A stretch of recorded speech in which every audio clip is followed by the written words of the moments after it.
perspective, both companies are still in a catch-up mode.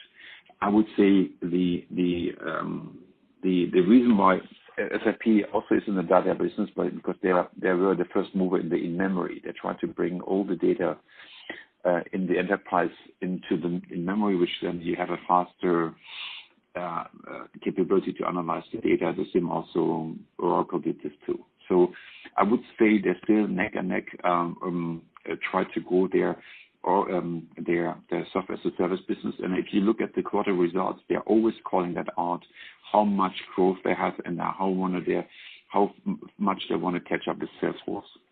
And so they're moving away from that business, from the on-premise business, to deliver as much as possible out of their own data centers, or that even sometimes implement the services with Amazon on Azure, because even SAP doesn't have the infrastructure, scalability, or growth, size, I would say, size globally and coverage now. So what I'm saying is these software providers, they realize that, and they have service companies like we did the HR Fusion in the cloud implementation at UBS with Oracle.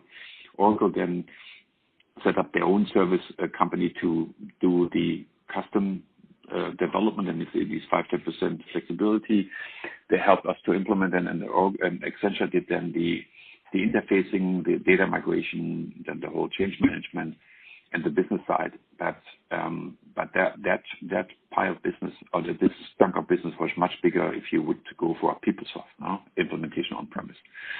And so that's the impact that I can see is all the big standard software provider, they are moving to the cloud because the customer don't want to have that highly customization, and then if you want to get to new functionality, it takes you a year to upgrade because you are so customized that you have to do everything pretty manual effort. Nobody want to continue doing that, no? And that's again, I believe the trend to standard software, number one. Number two, that this operating model is coming through, and all the innovation startups are in the cloud because you don't want to build that own infrastructure anymore. The question is, what's the role of Luxoft? Luxoft is only, they're still, we're talking in IT of those businesses about is two-speed organization. One speed is like an SAP implementation. You do this in a professional way, but it's not all about really, you have to be from a time to market. It has to don't be rocket science. Then you have more areas that you have totally differentiation in the market. That means you have big data analytic capability to do better trading, etc. That it's really edge. Then you utilize people like Luxoft that are specialized, that people are well educated, are brains. Those people, you put them in this business and do custom development. But these areas are becoming really selective because it's very expensive on both sides, business, IT, and vendor side. And you move much faster, but then you need these people, a business, then you have to call them out.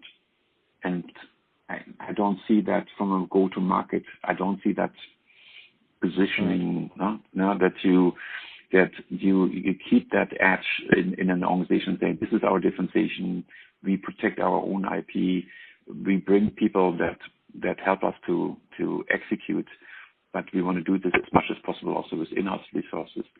I don't see a Luxoft to position. So bottom line, what you hear is, I don't see the strategic, the strategy. I think the current leadership team, and I'm close to the Luxoft team because the headquarters is in Zug in Switzerland, and I'm based in Zug. There is frustration in the leadership team. So what's the next maturity level? What they want to go for, and that's necessary. And I'm not sure if the current leadership is able to to figure out that. I'm not sure. That's something I would say, and that's the reason why I